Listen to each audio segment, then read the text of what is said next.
Welcome to Infinity Narration, where every story has the power to change the way you see life. Let's begin. The village that sold time. In a remote valley stood a village unlike any other in the world. There was no money, no gold, no banks. Instead, people traded with hours of their lives. A loaf of bread cost 1 hour. A pair of shoes cost 5 hours. A horse cost 30 hours.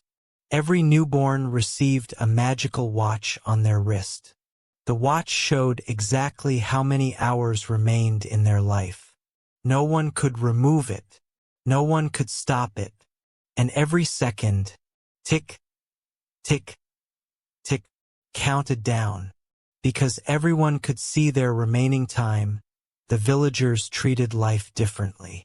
They spent evenings with family. They watched sunsets.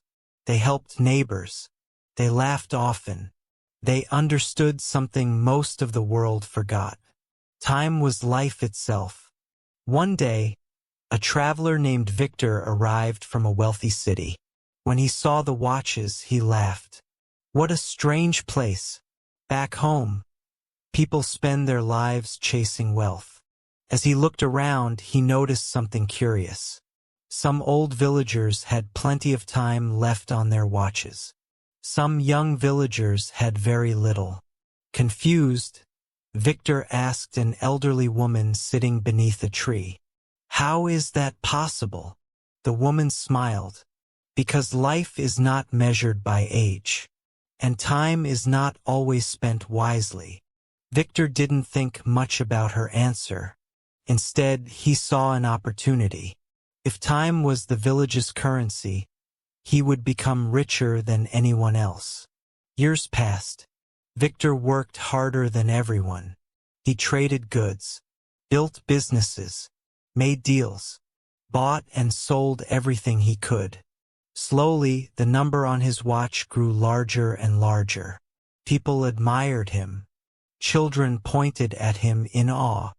Soon he possessed more time than anyone in the village.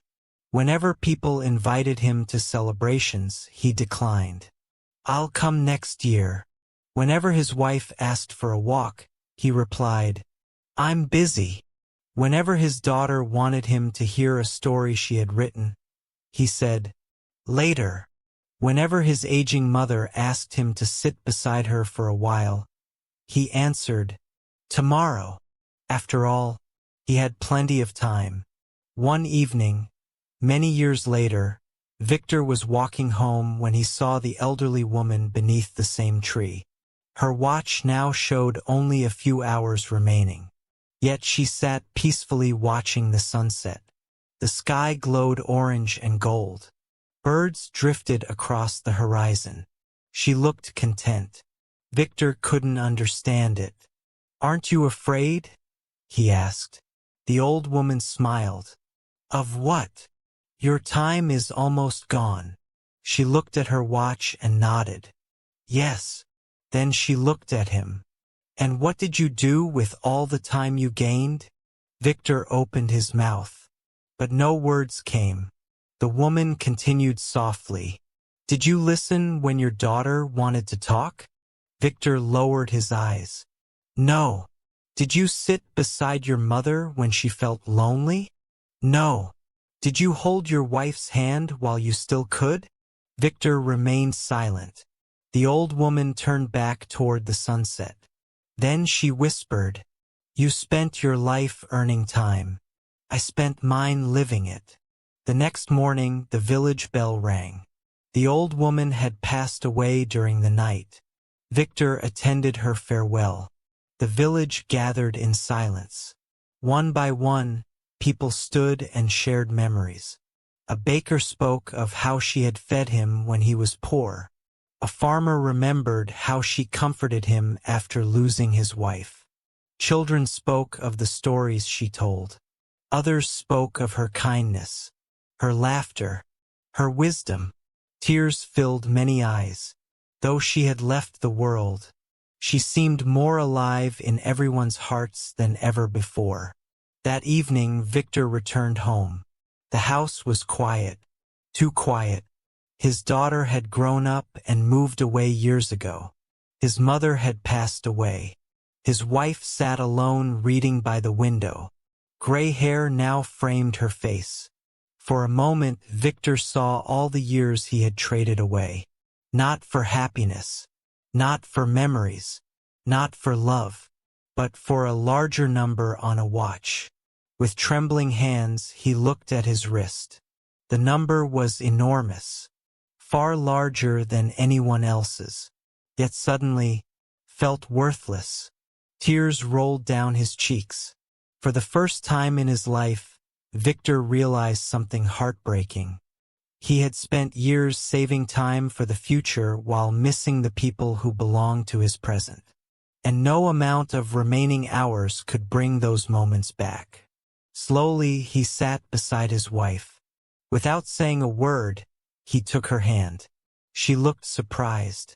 Then she smiled. It was the same smile she had given him decades ago.